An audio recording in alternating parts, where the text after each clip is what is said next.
Y vamos entonces a Apocalipsis capítulo 5, y en este capítulo 5 también no encontramos presente a la iglesia, excepto por la presencia de estos 24 ancianos, que hasta donde podemos saber, ellos son representantes de nosotros, de la iglesia. Y no hay mucho detalle acerca de estos 24 ancianos a quienes representan, pero aparentemente representan a los creyentes de la iglesia.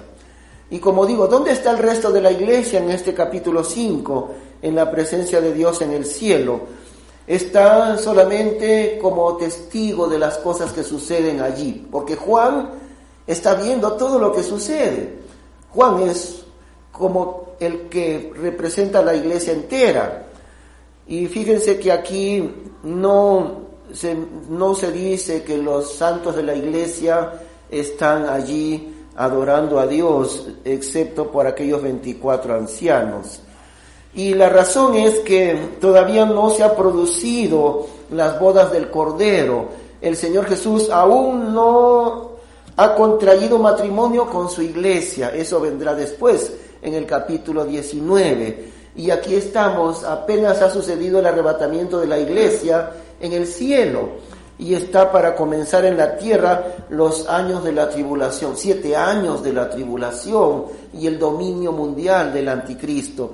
Y justamente en el transcurso de estos 7 años, el Señor Jesús irá abriendo cada uno de estos 7 sellos, que en realidad cada sello es un castigo terrible sobre la tierra. Y por eso, antes del inicio de la tribulación, está aquí Juan como testigo de lo que va a suceder. Y la iglesia, como digo, no está allí en medio de esta adoración del Señor Jesucristo, todavía no está. Excepto por los 24 ancianos que, hasta donde podemos ver, representan a la iglesia. No se ha producido todavía, el tribunal de Cristo, donde los creyentes entrarán al juicio del Señor, no para condenación, sino para otorgamiento de recompensas, el tribunal de Cristo. Eso aún no ha pasado aquí en el capítulo 5. Y la cena de las bodas del Cordero será al final de la tribulación. Por eso es que aquí todavía no está presente la iglesia, está únicamente el Cordero de Dios, Cristo Jesús. Él está allí todavía solo, todavía sin su iglesia. Y a Él, por supuesto, es la gloria y el honor y el imperio y la alabanza, a Él solo. Todavía figura Él allí sin su iglesia. Eso será más adelante, cuando al final de la tribulación se produzca las bodas de Cristo con nosotros, con su iglesia, que todavía es su novia en realidad en este momento. Entonces, por esa razón no encontramos a los creyentes de la iglesia aquí, solamente aquellos 24 ancianos que parece que representan a la iglesia entera del Señor. Ahora examinemos entonces, y vi en la mano derecha del que estaba sentado en el trono un libro escrito por dentro y por fuera, sellado con 7 sellos. El que está sentado en el trono, Dios el Padre, en su reino allí, sentado, y lo central en el cielo entero es el trono de Dios, el trono de Dios. La palabra trono aparece como 40 veces en el libro de Apocalipsis, el trono de Dios el Padre. Y aquí en la vida nuestra, en la tierra, eso no lo entendemos. Sin embargo, para quienes hemos creído en Cristo, aún así, de todas maneras, ¿no? El Señor reina sobre nuestras vidas, si estamos sometidos a Él, aunque no vemos su trono en este momento, pero estamos espiritualmente sometidos a Él. Cada día nos sometemos a Él, al Rey, a nuestro Dios. Entonces el trono de Dios está allí, el trono de Dios el Padre. Y en la mano derecha de Dios el Padre, vi en la mano derecha del que estaba sentado en el trono, un libro escrito por dentro y por fuera, sellado con 7 sellos. Y tenemos siempre que recordar, tenemos que referirnos siempre a lo que en aquel tiempo eran las cosas que vemos aquí. Los libros de ese tiempo no eran como los nuestros, eran escritos en pergaminos. Y cuando justamente en estos años del inicio de la iglesia, en estos años, alrededor del año 65 después de Cristo, por ahí es que por primera vez se comenzaron a usar esos que llamaban códices, que eran pergaminos de piel, y por detrás en el lomo estaban cosidas, se formaban hojas como libros primitivos, recién en esa época.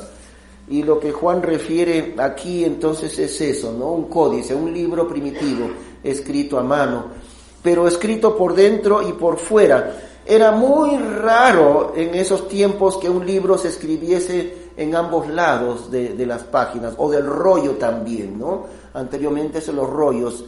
Era muy raro que escribiesen en ambos lados del rollo o del códice. Y si lo hacían era porque lo que escribían en ambos lados era sumamente importante, importantísimo, tan importante que en contra de la regla escribían en ambos lados. Y aquí dice escrito por dentro y por fuera, importantísimo lo que está escrito allí. Ahora, ¿qué es este libro? Este libro es muy posiblemente algo semejante a lo que había en el tiempo antiguo, en el pueblo de Israel. Había cierta costumbre muy especial, fíjense, vamos a explicar. La Biblia decía que la tierra no era propiedad de nadie, la tierra era propiedad de Dios mismo. Ese concepto hay en el pueblo de Israel y debería ser así en el mundo entero. Pero Dios indicó que la tierra, nadie podía tener la tierra a perpetuidad, porque Dios era el dueño legítimo de la tierra. Dios entregaba la tierra, el territorio, los terrenos para uso de aquellos a quienes se los daba, incluso para Israel. Dios le otorga la tierra de Canaán, pero no como dueño, se las entrega a ellos para uso de ellos. El dueño sigue siendo Dios. Y había en cuanto al concepto de propiedad de terrenos, algo que no hay en otros lugares. Cada 49 años, o cada 50 años, 7 veces 7, entonces tenía que volver, todos los terrenos tenían que volver a su propietario original, infaltablemente. Aunque alguien lo haya comprado durante 10 años, incluso tomaban la cuenta, ¿no? Faltan 10 años para el jubileo, entonces su precio es tanto, porque 10 años nomás vas a ser dueño tú. Después de 10 años vuelven, todos los terrenos y propiedades vuelven a su dueño original. Se guardaba un libro donde estaba escrito el título de propiedad del dueño original, bueno, propiedad entre comillas, ¿no? Pero el título de posesión, digamos así, el dueño seguía siendo Dios. Y por eso en el año del jubileo, cada 49 años, volvían los terrenos al dueño original. Y además, si alguien, por alguna razón, había una persona, estaba en deudas grandes, estaba en quiebra, entonces lo que hacía era vender su terreno, ¿no? Porque estaba en un problema enorme de deudas o algo así, entonces vendía su terreno. Y el único que podía redimir su terreno, o sea, volver a comprar ese terreno, tenía que ser un familiar de él. Eso era la redención de la tierra. Un familiar, solamente un familiar era el indicado para volver a comprar ese terreno. De esa manera no salía la propiedad dentro de la misma familia. Ahora, según la costumbre, entonces, cuando alguien vendía un terreno, hacían en un libro, rollo de piel, escribían ese título de posesión y lo sellaban con 7 sellos. Y aparentemente este libro que Dios tiene en su mano, que no es la Biblia. ¿Por qué razón no es la Biblia? Fíjense por qué. La Biblia no está sellada. La Biblia está abierta para nosotros.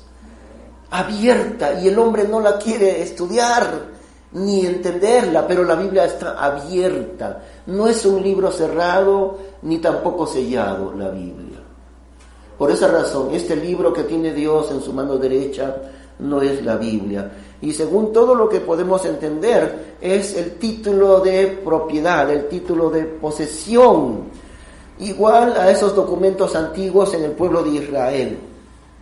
Una persona compraba el terreno, entonces había un título que guardaban 2 copias, una copia sellada delante de las autoridades y justamente sellada con 7 sellos, exactamente así.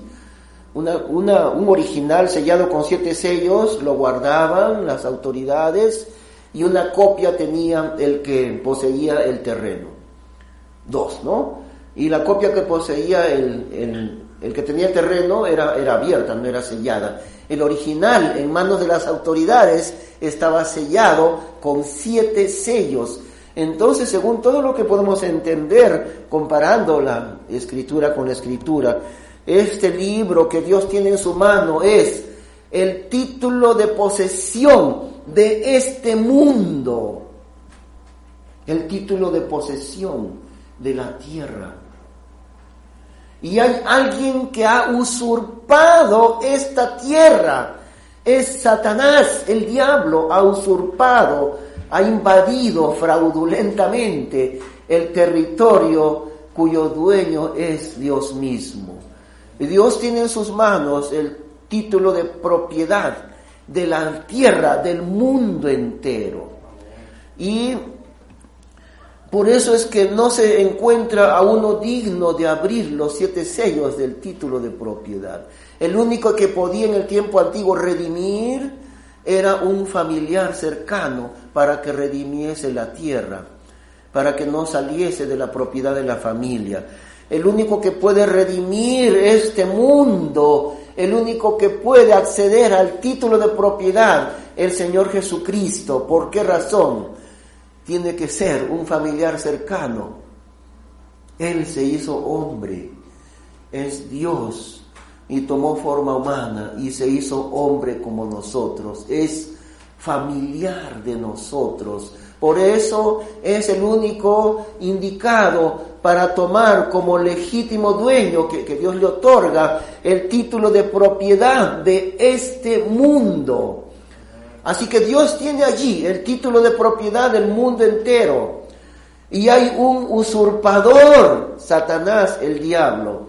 Ese usurpador será quitado cuando se abran los 7 sellos del título original. Y eso concuerda porque todo el libro de Apocalipsis, ahí vemos, cuando abrió el primer sello, cuando abrió el segundo sello, cuando abrió el quinto sello, hasta que se abren los 7 sellos, entonces cuando el Señor Jesús termina de abrir los 7 sellos, Él toma posesión de lo que legítimamente le pertenece, el familiar cercano, el que se hizo hombre, y por eso es de nuestra sangre, el familiar cercano, el único que puede redimir este mundo. En ese sentido, no había nadie digno, ni siquiera de mirar el libro. Ahí dice, y vi a un ángel fuerte que pregonaba a gran voz: ¿quién es digno de abrir el libro y desatar sus sellos?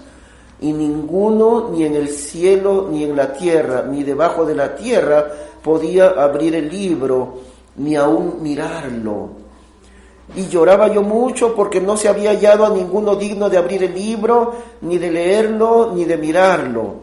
Y uno de los ancianos me dijo: no llores, he aquí que el león de la tribu de Judá, la raíz de David, ha vencido para abrir el libro y desatar sus 7 sellos. El Señor Jesucristo, que es llamado aquí el león de la tribu de Judá, la raíz de David, es decir, el descendiente de David, aquel hijo de David, que todo el pueblo de Israel, durante siglos enteros, ellos sabían, vendrá el hijo de David, vendrá el Salvador, vendrá el Mesías a este mundo. Esas palabras únicamente reservadas para el Mesías, para Jesús, el Hijo de David. El León de Judá, la raíz de David, Cristo Jesús. Y hay dos designaciones para el Señor Jesús en el libro de Apocalipsis. El león de la tribu de Judá se le señala 6 veces en el libro. Así se le llama al Señor Jesucristo, el león de la tribu de Judá. Recordamos cuando Sansón, en la vida de Sansón, hubo algo interesante, que él planteó una adivinanza a sus enemigos, a los filisteos. Y Sansón había llegado a un lugar donde estaba un león y Sansón destrozó el león, lo mató.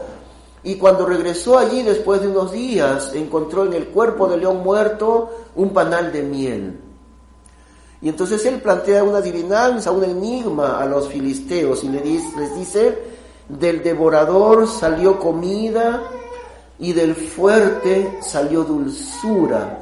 Es el león muerto, y de su cuerpo muerto salió dulzura. Es el león, es Cristo Jesús, muerto por nosotros, el león de la tribu de Judá, de cuya muerte salió dulzura, lleno del amor de Dios, pero tuvo que pasar por la muerte. Pero también es llamado león en el sentido de vencedor. El león siempre es identificado como el rey, ¿no? El rey de la selva, y por eso también se le llama así. En el libro de Apocalipsis 6 veces se le llama al león de la tribu de Judá. El vencedor, el rey, el león. Pero por otro lado, mucho más se le da el nombre de Cordero al Señor Jesús. Aquí en Apocalipsis 28 veces se le llama el Cordero de Dios. Solamente 6 veces se le llama el león. 28 veces es llamado el Cordero. Él es ambas cosas. Ese es el Cordero de Dios y también el león, el rey, el vencedor. Y porque fue Cordero de Dios, puede ser el rey, el león, el vencedor. Entonces, versículo 6, seguimos allí. Y miré y vi que en medio del trono y de los 4 seres vivientes y en medio de los ancianos estaba en pie un cordero como inmolado, que tenía 7 cuernos y 7 ojos, los cuales son los 7 espíritus de Dios enviados por toda la tierra. Qué interesante que el Señor Jesús ahora se presenta de otra manera, fíjense, ¿no? Un cordero como inmolado, esa es su naturaleza aquí. Un cordero, cuando Juan el Bautista lo presenta por primera vez a Jesús, Juan el Bautista era el heraldo del rey, según la profecía, y durante meses él estuvo anunciando al Salvador. Y cuando llega el primer día que llega públicamente el Señor Jesús, Juan el Bautista exclama: Él es a quien yo os anuncio. He aquí el Cordero de Dios que quita el pecado del mundo. Y aquí entonces se le llama así: estaba en pie un cordero como inmolado, sacrificado. Así aparece el Señor Jesús, sacrificado. Más adelante incluso Él aparece cuando viene como vencedor al mundo. Él aparece, tenía una ropa teñida en sangre, dice. Estaba vestido de una ropa teñida en sangre. Esa es la gloria del Señor Jesús, su muerte, inmolado por nosotros, vestido de una ropa teñida en sangre. Aquí está el Señor también en su muerte, en su crucifixión. Un cordero como inmolado que tenía 7 cuernos y 7 ojos. Ahora, los cuernos En la Biblia, cada símbolo en la Biblia tiene un significado y uno encuentra el significado. No hay que imaginarse los significados, las simbologías, no es necesario imaginarse, porque la misma Biblia siempre explica lo que son esos símbolos. Si no está explicado directamente, es fácil encontrarlo comparando la Escritura con la Escritura. Y no tenemos tiempo de ver otros versículos, ¿no? Pero los cuernos simbolizan en la Biblia siempre poder, autoridad, dominio. Eso indica el símbolo de los cuernos, aquel que tiene poder, autoridad, dominio, el Señor Jesús, Cordero inmolado, pero ahora se le ve lleno de poder y autoridad, 7 cuernos y 7 ojos, los 7 espíritus de Dios, que vimos ya el domingo anterior, ¿no? Estos 7 espíritus que en Isaías nos dice, una vez más, comparando la Escritura con la Escritura, los 7 espíritus de Dios es el mismo Espíritu Santo con 7 manifestaciones, y está identificado, ya lo vimos el domingo pasado, el candelabro de oro en el lugar santo del templo, un solo candelabro, un solo pie del candelabro, pero 7 brazos, y cada brazo ardiendo con aceite de oliva, el Espíritu Santo. Y en Isaías 11, ahí dice, pues, ¿no? ¿Cuáles son estos 7 espíritus que forman el Espíritu Santo? Uno solo, pero con 7 manifestaciones. Espíritu de poder, espíritu de sabiduría, espíritu de dominio propio, espíritu de Jehová, espíritu de inteligencia. 7 cualidades del Espíritu Santo. Y esto es lo mismo. Y 7 ojos, los cuales son los 7 espíritus de Dios enviados por toda la tierra. Es el mismo Espíritu Santo con 7 manifestaciones en un solo espíritu. Versículo 7. Y vino y tomó el libro de la mano derecha del que estaba sentado en el trono, el único designado como propietario legítimo para tomar, después de miles de años de haber sido el mundo usurpado por un invasor, que se tomó fraudulentamente la propiedad de este mundo, Satanás, aquel ángel poderoso que un día se rebeló contra Dios, usurpando el derecho de propiedad del mundo durante miles de años. Ahora ha llegado el momento final y el legítimo propietario, el redentor, el único capaz de redimir, el único digno de redimir, toma de la mano derecha del Padre el libro. Pero nadie en este mundo, dice, podía abrir el libro, ni siquiera leerlo, ni siquiera mirarlo. El único, el Cordero de Dios, el único dueño legítimo que va a abrir los 7 sellos del título de propiedad del mundo. Y para abrir estos 7 sellos van a transcurrir 7 años de tribulación, castigo sobre castigo sobre castigo que Dios enviará sobre el mundo, en razón de que el mundo ha multiplicado su maldad hasta el extremo como nunca antes. En razón de eso, Dios con cada uno de los 7 sellos enviará castigo sobre castigo. Y ahí seguimos leyendo, versículo 8. Y cuando hubo tomado el libro, los 4 seres vivientes y los 24 ancianos se postraron delante del Cordero. Todos tenían arpas y copas de oro llenas de incienso, que son las oraciones de los santos.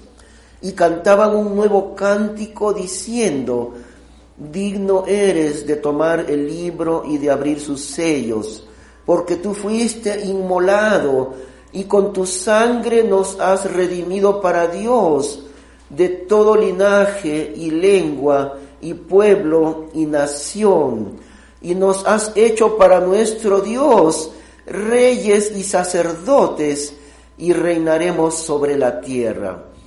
Luego, a partir del verso 11, se habla de los ángeles, ¿no? Pero antes de hablar de la adoración de los ángeles, se ve ahí los 24 ancianos, como digo, representantes hasta donde podemos saber, representando a la iglesia del Señor.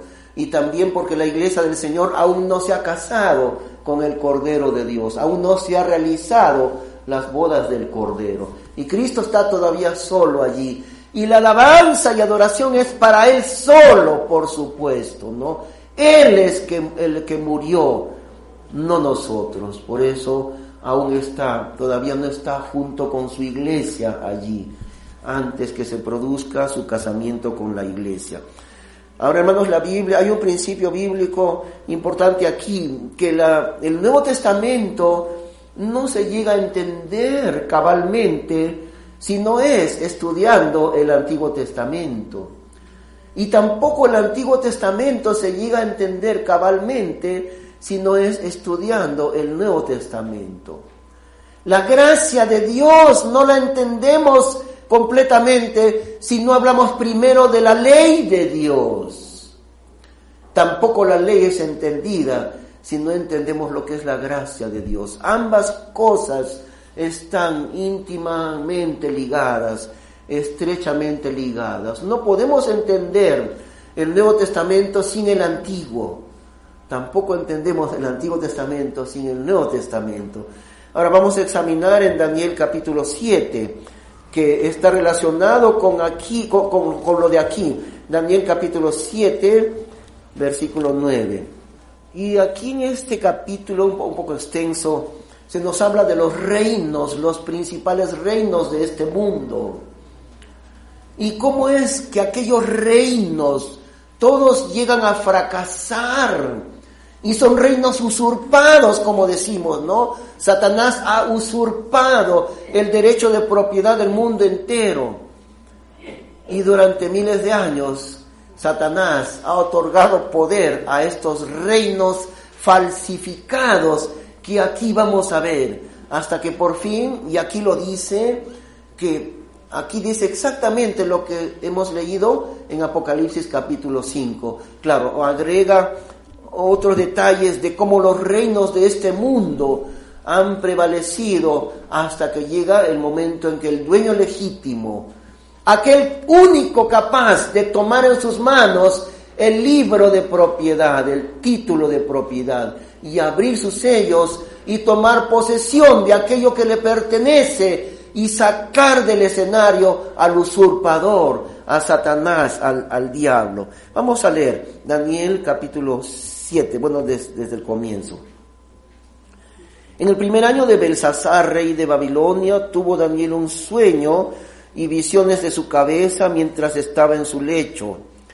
Luego escribió el sueño y relató lo principal del asunto. Daniel dijo: miraba yo en mi visión de noche, y he aquí que los 4 vientos del cielo combatían en el gran mar, y 4 bestias grandes, diferentes la una de la otra, subían del mar. Son 4 imperios, ¿no? Y en realidad podemos nombrar esos imperios. El primer imperio fue Babilonia, el primer imperio mundial. El segundo fue Medo-Persia. El tercer imperio fue Grecia. Y el cuarto, el imperio romano. Ahí está. Y el anticristo será un renacimiento del imperio romano. Ese será el imperio del anticristo, ¿no? Babilonia, que son históricamente exactamente lo que dice Daniel acá. Babilonia, Medo-Persia, Grecia y Roma son estos 4 imperios. Versículo 3. Y 4 bestias grandes, diferentes la una de la otra, subían del mar. La primera era como león y tenía alas de águila. Yo estaba mirando hasta que sus alas fueron arrancadas, y fue levantada del suelo y se puso enhiesta sobre los pies a manera de hombre, y le fue dado corazón de hombre. Y he aquí otra segunda bestia, semejante a un oso, la cual se alzaba de un costado más que del otro, y tenía en su boca 3 costillas entre los dientes, y le fue dicho así: levántate, devora mucha carne. Este es el imperio medo-persa, de un lado más fuerte que el otro. Después de esto miré, y he aquí otra semejante a un leopardo, con 4 alas de ave en sus espaldas. Tenía también esta bestia 4 cabezas, y le fue dado dominio. Este es Grecia. Alejandro el Grande, cuando murió, su imperio fue dividido en 4, por eso dice, tenía 4 cabezas y le fue dado dominio. Después de esto miraba yo en las visiones de la noche, y he aquí la cuarta bestia. Este es imperio romano, Roma. Y aquí la cuarta bestia, espantosa y terrible y en gran manera fuerte, la cual tenía unos dientes grandes de hierro, devoraba y desmenuzaba, y las sobras hollaba con sus pies, y era muy diferente de todas las bestias que había antes de ella, y tenía 10 cuernos. Mientras yo contemplaba los cuernos, he aquí que otro cuerno pequeño salía entre ellos, y delante de él fueron arrancados 3 cuernos de los primeros. Y he aquí que este cuerno tenía ojos como de hombre, y una boca que hablaba grandes cosas. Y este es el anticristo. Bueno, hay muchos detalles ahí que no tenemos tiempo de explicar, pero podemos ver el cuadro general. Versículo 9. Estuve mirando hasta que fueron puestos tronos, y se sentó un anciano de días. Ahí está Dios el Padre, a quien se le llama aquí el anciano de días, el mismo de Apocalipsis capítulo 5, el que estaba sentado en el trono, es el mismo. Estuve mirando hasta que fueron puestos tronos, y se sentó un anciano de días, cuyo vestido era blanco como la nieve, y el pelo de su cabeza como lana limpia. Su trono llama de fuego, y las ruedas del mismo fuego ardiente. Un río de fuego procedía y salía de delante de él. Millares de millares le servían, y millones de millones asistían delante de él. El juez se sentó, y los libros fueron abiertos, porque no solamente él es el rey, él es el juez supremo también, Dios el Padre. Y yo entonces miraba a causa del sonido de las grandes palabras que hablaba el cuerno. Miraba hasta que mataron a la bestia. Este es el anticristo, ¿no? Miraba hasta que mataron a la bestia, y su cuerpo fue destrozado y entregado para ser quemado en el fuego. Habían también quitado a las otras bestias su dominio, pero les había sido prolongada la vida hasta cierto tiempo. Miraba yo en la visión de la noche, y he aquí con las nubes del cielo venía uno como un hijo de hombre. Aquí está el origen de esta frase que el Señor siempre usa para referirse a Él mismo. Vino como un hijo de hombre, y esa profecía era conocida totalmente por los doctores de la ley, por los escribas, por los fariseos. Ellos sabían que esas palabras, hijo de hombre, se referían al Mesías. Y Cristo Jesús, cuando habla de Él mismo, dice, porque el Hijo del Hombre no vino a ser servido, sino para servir.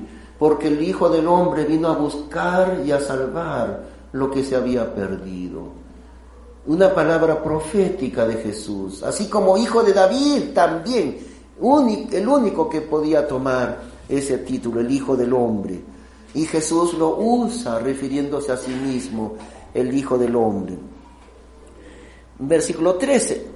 Miraba yo en la visión de la noche, y he aquí con las nubes del cielo venía uno como un hijo de hombre, que vino hasta el anciano de días, y le hicieron acercarse delante de él. Ahí está. El mismo cuadro de Apocalipsis 5. Aquí se da otros detalles, en Apocalipsis se da otros detalles, pero es lo mismo. Y le fue dado dominio, gloria y reino, para que todos los pueblos, naciones y lenguas le sirvieran. Su dominio es dominio eterno que nunca pasará, y su reino uno que no será destruido.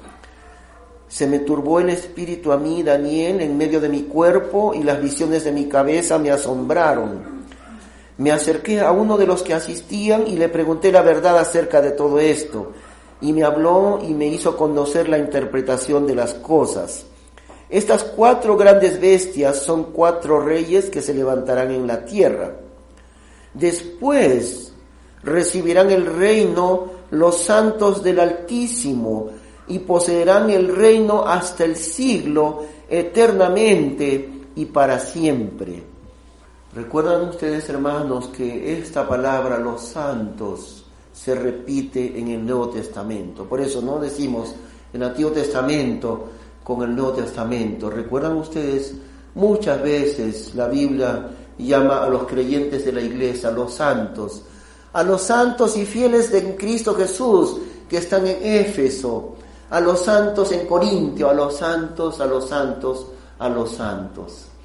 El Señor Dios no usa el nombre creyentes. Bueno, a veces sí, también usa el nombre hijos de Dios, pero lo que más usa el Nuevo Testamento para referirse a nosotros es los santos de Cristo Jesús. Y aquí está la misma referencia. Después recibirán el reino los santos del Altísimo y poseerán el reino hasta el siglo, eternamente y para siempre. ¿Y por qué razón dice que nosotros poseeremos el reino? Al estar unidos a Cristo Jesús. Esa es la explicación. Al estar unidos en Cristo Jesús, poseeremos el reino en el sentido de que somos la esposa del rey. Él es el rey. Y aunque Él es el que reina, no la esposa, pero la iglesia es la esposa del rey. En ese sentido dice así: todo lo que hay en Cristo habrá en nosotros. ¿Por qué razón? Porque estamos unidos eternamente al Señor Jesús.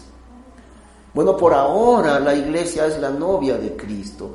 Qué interesante eso que Dios hizo en el mundo, ¿no? Siempre se produce un tiempo de noviazgo en todas las culturas. Recién después viene el casamiento, siempre hay un tiempo previo, el compromiso de casamiento, el noviazgo. La iglesia está comprometida para casarse con el Señor. Aún no ha venido el momento, pero la iglesia es la novia de Cristo. Y cuando se produzca eso, la iglesia estará unida eternamente al Señor Jesús. Tan unida a Él, que Dios pone la figura del matrimonio. Cuando le preguntan sobre el matrimonio y el divorcio, el Señor Jesús dice: ¿no han leído ustedes la Escritura? ¿No han leído la Biblia? Que al principio Dios los hizo uno. Por tanto, ya no son más dos, sino uno solo, ambos esposos.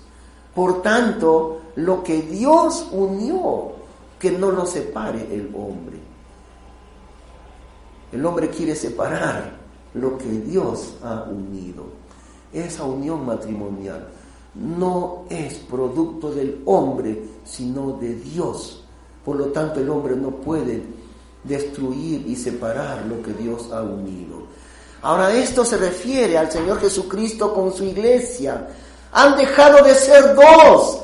Ya no es Cristo aquí y la iglesia aquí. Ahora los dos son uno solo en ese casamiento que habrá entre Él y nosotros, que somos su iglesia. Y aún más dice, ¿no? Nosotros no estamos completos sin Cristo. Él es nuestra cabeza. Nosotros somos la mitad de esa unión. Nosotros, la iglesia del Señor, somos el cuerpo. Y aún el cuerpo del Señor está en esta tierra. Nos falta la otra parte, es nuestra cabeza, Cristo Jesús. Y Él no está completo en sí mismo. A Cristo le falta una parte de Él, que somos nosotros, su iglesia, porque somos su cuerpo. Él en sí mismo está incompleto. Su cuerpo somos nosotros. Nosotros en sí mismos estamos incompletos. Nos falta nuestra cabeza, que es Cristo Jesús. Al unirse eternamente a Cristo, participamos de la naturaleza de Él.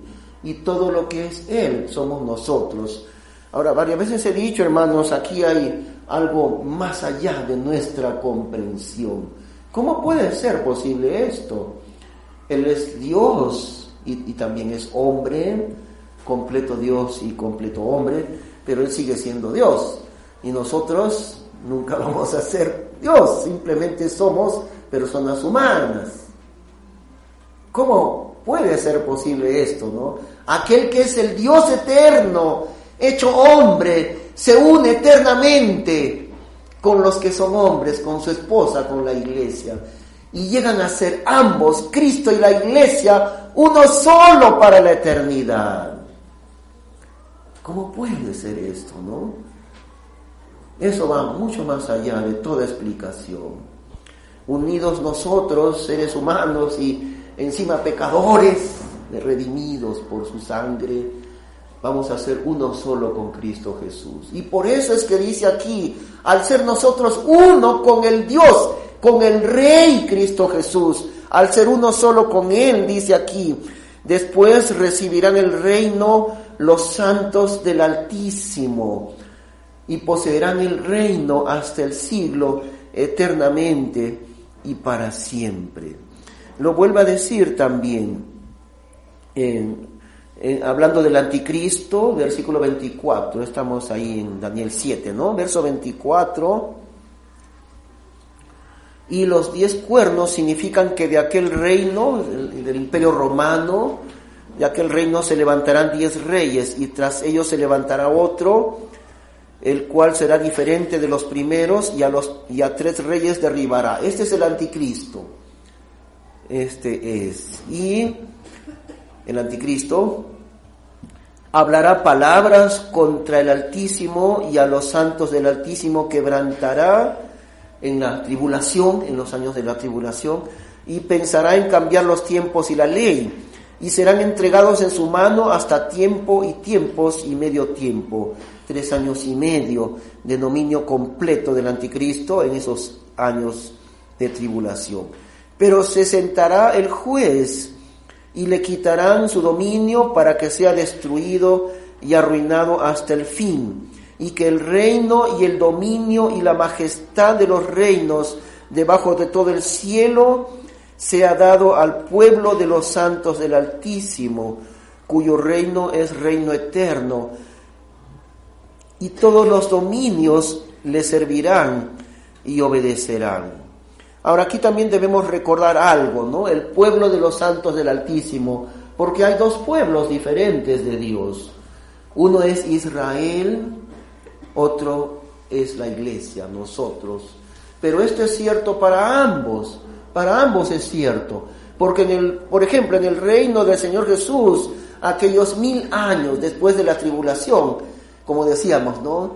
El dueño legítimo toma el libro de la mano de Dios, el título de propiedad, el único digno, y a quien le corresponde, toma el título de propiedad del mundo entero de la mano derecha de Dios. Y Él, Cristo Jesús, comienza a abrir los 7 sellos, que son una serie de castigos de la tribulación. Cuando termine de abrir los 7 sellos, ahora sí, es expulsado aquel usurpador, Satanás, es expulsado de su falso dominio sobre esta tierra, y el dueño legítimo, Cristo Jesús, a quien siempre le ha correspondido el dominio y la propiedad de este mundo, toma ahora su reino, y Él reinará primero en la tierra durante 1000 años, después en la eternidad, pero primero terrenalmente durante 1000 años, y allí, en aquellos 1000 años, lo que dice aquí, el pueblo de los santos del Altísimo, esto es cierto para los 2, para Israel y también para la iglesia, porque cuando Él reine, Israel también reinará, los familiares del rey. En todo reino, antiguamente, ¿no?, que habían los reyes, en todo reino Él siempre ponía a su familia para compartir el poder con el rey. Así era la manera en que ellos hacían. Los reyes ponían como principales ministros, como gobernadores a todos sus familiares, a toda su gente, como dicen a veces, pues pone a toda su gente. Pues eso era cierto. Y con el Señor Jesús también será cierto. Él pondrá a su gente a gobernar el mundo. Él pondrá a su familia a gobernar el mundo. ¿Quién es? La nación de Israel. Su gente, su familia, su sangre, la nación de Israel. Compartirán el reino con el Señor Jesús porque ellos son sus familiares. Pero la iglesia participa del reino del Señor Jesús como esposa del rey. Como esposa del rey. Allí está. Y entonces cuando dice que poseerán el reino, el pueblo de los santos del Altísimo, eso es cierto para los dos. Ambos son pueblo de Dios, Israel y también la iglesia. Ahora sí, volvemos a Apocalipsis capítulo 5. Y nos has hecho para nuestro Dios reyes y sacerdotes, y reinaremos sobre la tierra. Y miré y oí la voz de muchos ángeles alrededor del trono, y de los seres vivientes y de los ancianos, y su número era millones de millones. Ahora sí es referido a los ángeles, ya no son hombres, ¿no? Porque los 24 ancianos son hombres, y ellos dicen, los ancianos, nos has redimido. Por eso decimos, representan a la iglesia, hombres pecadores que fueron redimidos por la sangre del Cordero, aquellos 24 ancianos. Pero ahora habla de otro grupo diferente, ángeles, millones de ángeles. Su número era millones de millones, que decían a gran voz: el Cordero que fue inmolado es digno de tomar el poder, las riquezas, la sabiduría, la fortaleza, la honra, la gloria y la alabanza. ¿Cuántos millones de ángeles? No sabemos. Solamente dice millones de ángeles. Aquellos ángeles que fueron fieles a Dios, porque también millones de ellos, junto con Satanás, se rebelaron contra Dios. Los demonios son las huestes angelicales, huestes demoníacas, que siguieron a Lucero, este ser grande y poderoso creado por Dios en perfección y en santidad, pero que la Biblia dice que él un día se rebeló contra Dios y dijo: sobre las alturas de las nubes subiré y seré semejante al Altísimo, allí junto a las estrellas de Dios asentaré mi trono y seré semejante al Altísimo. La soberbia de su pensamiento le llevó a ese pecado. Y miren lo que pasó con Cristo Jesús. Lo contrario, ¿no? Lo contrario. En Filipenses dice que Él, el cual siendo en forma de Dios, no estimó el ser igual a Dios, sino que se despojó a sí mismo, tomando forma de siervo, hecho semejante a los hombres, y estando en la condición de hombre, se humilló a sí mismo, haciéndose obediente hasta la muerte, y muerte de cruz. El Señor Jesús siguió el camino de la humillación, dejó su gloria eterna, se disfrazó de hombre, tomó cuerpo de hombre como nosotros, se hizo hombre, y ahora, estando en la condición de hombre, se humilló a sí mismo, haciéndose obediente hasta la muerte. Exactamente lo contrario de lo que hizo este ángel poderoso Lucero. ¿Qué dijo Lucero? Sobre las alturas de las nubes subiré y seré semejante al Altísimo, ahí junto a las estrellas de Dios colocaré mi trono. Se llenó de soberbia y quiso ser igual a Dios. El Señor Jesús hizo lo contrario.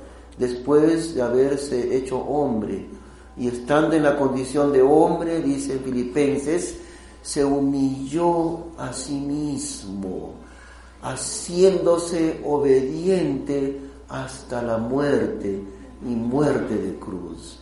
Y luego allí termina diciendo, vamos a terminar también nosotros leyendo esto en Filipenses, en el capítulo 2.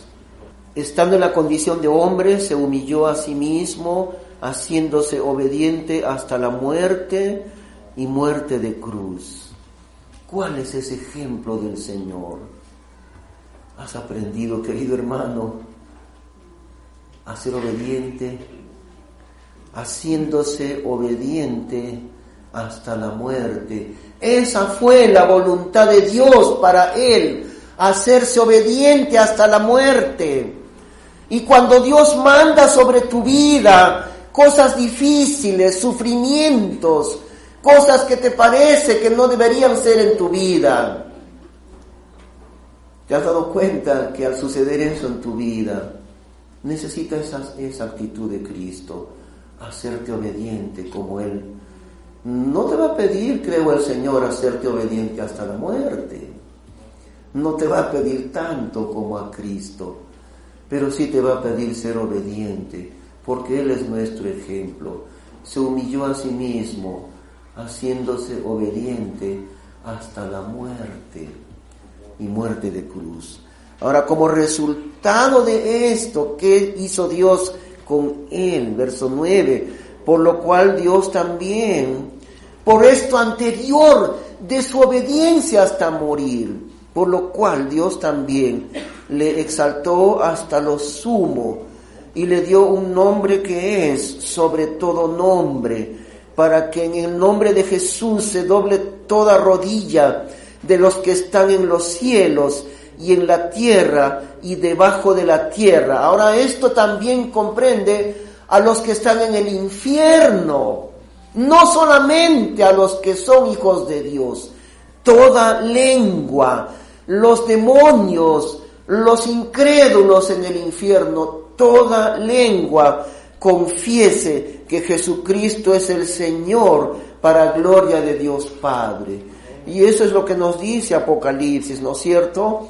Ahí termina diciendo en Apocalipsis 5, versículo 13, y a todo lo creado que está en el cielo y sobre la tierra y debajo de la tierra y en el mar, y a todas las cosas que en ellos hay, aún los animales, la creación entera, y a todas las cosas, ya no las personas, y a todas las cosas que en ellos hay, oí decir al que está sentado en el trono, a Dios el Padre, y al Cordero sea la alabanza, la honra, la gloria y el poder por los siglos de los siglos. Los 4 seres vivientes decían amén, y los 24 ancianos se postraron sobre sus rostros y adoraron al que vive por los siglos de los siglos. Y recordemos una cosa, cantaban un nuevo cántico. Ahora, no nos dice aquí que los ángeles cantaban un canto, sino los ángeles, versículo 12, decían a gran voz. Los ángeles proclaman a gran voz, pero los que están cantando son los 24 ancianos. En el versículo 8 y 9 lo vemos, ¿no? Y cantaban un nuevo cántico. ¿Quiénes? Los ancianos, personas humanas como nosotros, cantaban un nuevo cántico para alabar a Dios. Qué glorioso será ese momento, ese día, donde tú y yo participaremos en adorar al Señor con un nuevo cántico. Vamos a dar gracias a Dios. Señor, nos has mostrado cosas tan inconmensurables dentro de tu palabra, Señor. Es algo tan incomprensible que tú nos has hecho uno con Cristo Jesús, tu amado Hijo. Nos has hecho uno con Él. Nos has hecho partícipes de la gloria eterna de Cristo Jesús. Nosotros somos el cuerpo de Cristo. Él es la cabeza, nosotros el cuerpo. Somos uno con el Señor Jesús. Padre, gracias por habernos hecho entender estas cosas que mantienen nuestra esperanza en la lucha de cada día, Señor, aprendiendo a ser obedientes como tú lo fuiste, obediente hasta la muerte. Eso queremos aprender, Señor. Gracias en el nombre de Cristo Jesús. Amén. Amén. Queridos amigos, les habla el pastor Enrique Ginocchio. Si usted desea comunicarse conmigo, puede enviarme un mensaje al número de WhatsApp que daremos dentro de un momento. Le invitamos a visitarnos en la Iglesia Bautista de San Fernando, Chosica, este domingo a las 10 de la mañana en el Jirón Chile 178, San Fernando Alto, Chosica. Y a continuación el número de celular donde también puede comunicarse por WhatsApp. El código es 51, código del Perú, y el número es 954-822-380. Repetimos, 954-822-380. Que el Señor le bendiga grandemente.